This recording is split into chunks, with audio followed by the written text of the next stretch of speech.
¿A ustedes les gusta caminar?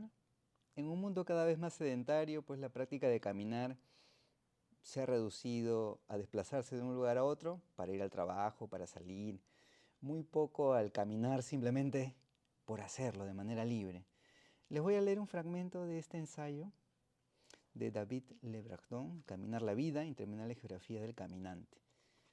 Lo paradójico es que Le Breton critica pues nuestro sedentarismo y el estar sumergidos en las pantallas, pero también aprovecho para reflexionar sobre esta práctica. Entonces le voy a leer algunos fragmentos de este capítulo.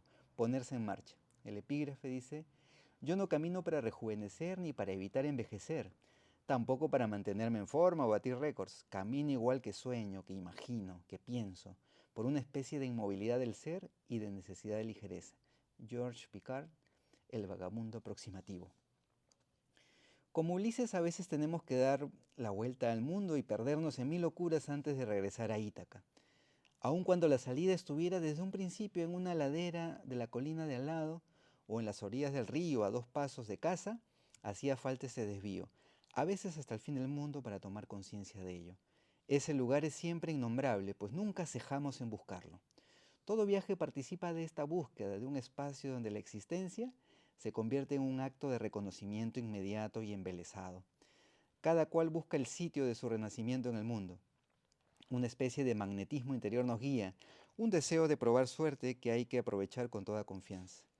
No es necesario irse muy lejos.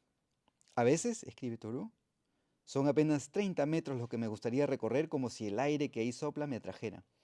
Entonces me digo, mi vida vendrá a mí como un cazador, camino a su acecho. Cuando deje atrás ese cerro sin árboles y descubierto y cubierto de arándanos, entonces sí que mis pensamientos se liberarán.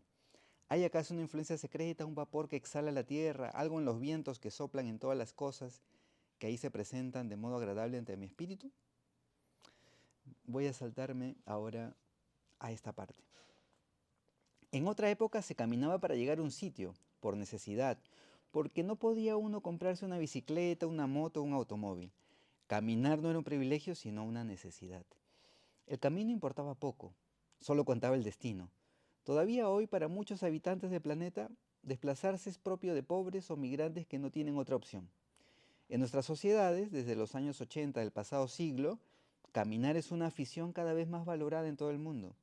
En las grandes rutas como del Camino de Santiago de Compostela o de la Vía Francígena de Italia, nos cruzamos con hombres o mujeres del mundo entero, de todas las edades y clases sociales.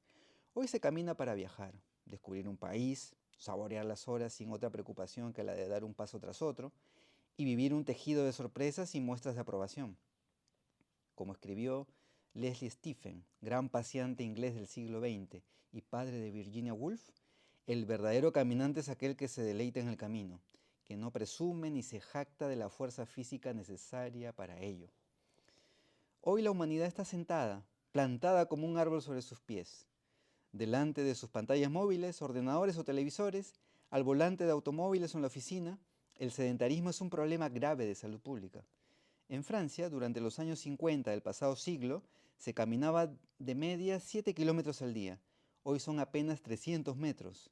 Muchos de nuestros contemporáneos cargan con su cuerpo como si se tratara de un engorro que apenas utilizan para otra cosa que para realizar unas cuantas tareas en su apartamento o para entrar y salir de su vehículo.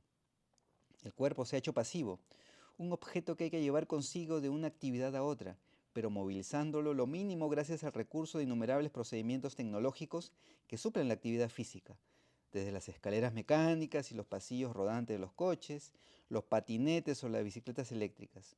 Se transporta el propio cuerpo, no al revés. Para una inmensa mayoría de nuestros contemporáneos, el esfuerzo físico ya no es otra cosa que una afición, y paradójicamente se lleva a cabo casi siempre en la movilidad geográfica y en la higiene de una sala específica para ponerse en forma, andando o corriendo por una cinta, inmerso de manera virtual en un simulacro de paisaje, y con los ojos fijos en un televisor en un móvil y auriculares en los oídos. En esas circunstancias es imposible sumergirse en una interioridad que nos asusta cada vez más. El esfuerzo mismo es instrumentalizado como una responsabilidad de salud y del estado físico y gira en el vacío. No consiste ya en talar madera, cultivar el jardín o recoger frutos caídos de los árboles, ni siquiera en ir a hacer la compra. En estas salas alejadas del fragor del mundo, la actividad no se lleva a cabo en un ambiente exterior susceptible de sorprenderle a uno, sino en un mundo tecnológico, aseptizado y con un horario controlado.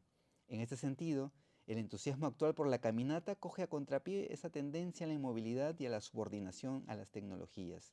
Celebración del cuerpo, de los sentidos, de la afectividad, puesta en marcha total de la persona. Presencia activa en el mundo. El caminar le devuelve a uno el contacto consigo mismo y con la sensación de existir.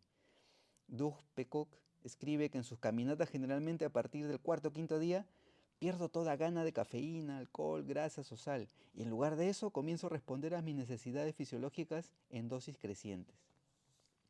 Si bien es cierto que caminar con regularidad es bueno para la salud, hacerlo tan solo por esa razón sería una forma de puritanismo, una obligación que se puede convertir en tedio con facilidad. El caminante se endereza de nuevo, recupera su cuerpo, moviliza sus recursos hasta ahora desconocidos por haber permanecido sedentario y aprisionado en las mismas rutinas, redescubre su carne bajo otra perspectiva y un sinnúmero de dolencias relacionadas con la falta de ejercicio físico desaparecen con el paso de las horas o los días. Este esfuerzo no se vive nunca como tal, pues caminar no es un deber, sino un juego, un rodeo para encontrar la despreocupación de la infancia, con ocasionales comportamientos exuberantes en la soledad, a menudo sin testigos, cuando se danza, se canta, olvidando radicalmente las exigencias de presentación de uno mismo que están en la base del vínculo social. Hasta ahí este fragmento, ¿no?, que nos lleva a pensar, claro, como decía Le Breton, ¿no?, antes la necesidad de caminar y ahora es simplemente un medio para seguir conectados a la tecnología, a la rutina, ¿no? Un llamado a la reflexión en tiempos de sedentarismo, en que debemos también darnos tiempo para caminar simplemente por el hecho de no solamente salir de la rutina, sino para mirar a nuestro alrededor, algo que poco hacemos precisamente en un mundo tan agitado. Hasta una próxima lectura.